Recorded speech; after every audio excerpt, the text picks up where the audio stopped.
Hello friends, I am Sneha. Welcome to my YouTube channel clear vision. तो चलिए आज हम एक्टिव और पैसिव फंड को लेकर के आए हैं। आगे बढ़ें उससे पहले आप लोगों से छोटा सा रिक्वेस्ट है कि चैनल पर नया है तो चैनल को सब्सक्राइब करें, लाइक करें और ज़्यादा से ज़्यादा शेयर करें। तो आज हम बताने वाले हैं कि एक्टिव और पैसिव फंड्स में हमें अच्छे खासे रिटर्न भी मिलेंगे और लिक्विड अमाउंट भी मिलेंगे, ताकि हमें रोज़मर्रा का जो डेली लाइफ है वो अच्छा सा स्पेंड कर सके। तो चलिए अब हम HDFC लार्ज कैप फंड का उसका हम रिटर्न को देख लेते हैं। तो इसने एक साल में 4.63% का रिटर्न, 3 साल में 17.25% का रिटर्न और 5 साल में 22.68% का रिटर्न बना के दिया। यानी कि हमको इसका रिटर्न जो है वो बढ़ते भी रहेगा। और हम किस फंड की बात कर रहे हैं तो HDFC large cap fund direct plan IDCW fund का बात करें। इसका NAV 69 रुपीज़ का है। अगर हम इसमें SIP करते हैं 10,000 पर मंथ का तो हमें यूनिट अलॉट होता है 144।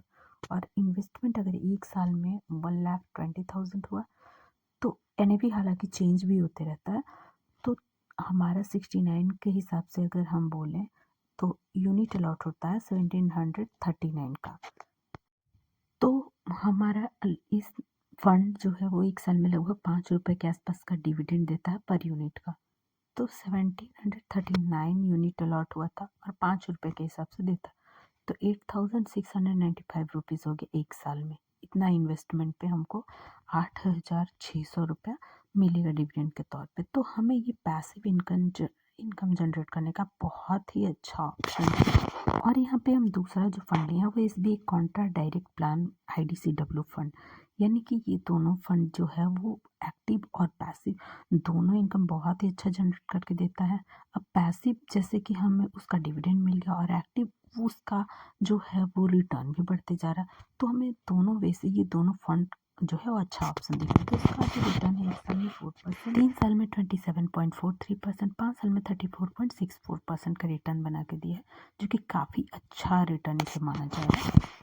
तो अगर हम इस तरह का रिटर्न मिलता है और इसमें अगर हम इन्वेस्ट करते हैं, इसका NAV हालांकि 91 रुपीज़ का है। SIP अगर हम 5,000 करते हैं तो यूनिट अलॉट होता है 54 यूनिट। इन्वेस्टमेंट अगर एक साल में हम 5,000 करें तो एक साल में हो जाएगा 60,000 रुपये। और टोटल जो यूनिट अलॉट होगा वो होगा 659 का। और हमारा जो डिविडेंड पर ईयर है वो, और हर साल जो डिविडेंड है ये फंड वो 2 रुपये 30 पैसा 2 रुपया समथिंग ऐसे करके देता है। हम एक एवरेज ले लिए 2 रुपये 30 पैसा। तो 659 का यूनिट अलॉट हुआ और 2 रुपया 30 पैसा को हम अगर मल्टीप्लाई करते हैं तो 1,515 रुपीज़ 0.7 पैसे मिलेंगे। तो टोटल इन्वेस्टमेंट 60,000 पे रिटर्न हमें जो है वो एक साल में 1,515 रुपये मिले।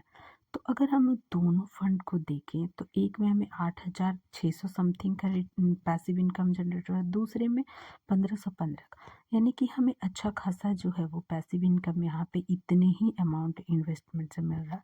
तो ऐसे फंड का हम चुनाव कर सकते हैं। हालांकि मेरी तरफ से बाय सेल का रिकमेंडेशन बिल्कुल नहीं है। ये वीडियो सिर्फ लर्निंग पर्पज से बनाया गया है। तो ऐसे फंड का चुनाव आप कर सकते हैं। अगर हमारा ये वीडियो इन्फॉर्मेटिव लगा हो तो चैनल को सब्सक्राइब करें और लाइक करें और ज़्यादा से ज़्यादा शेयर करें। Thank you.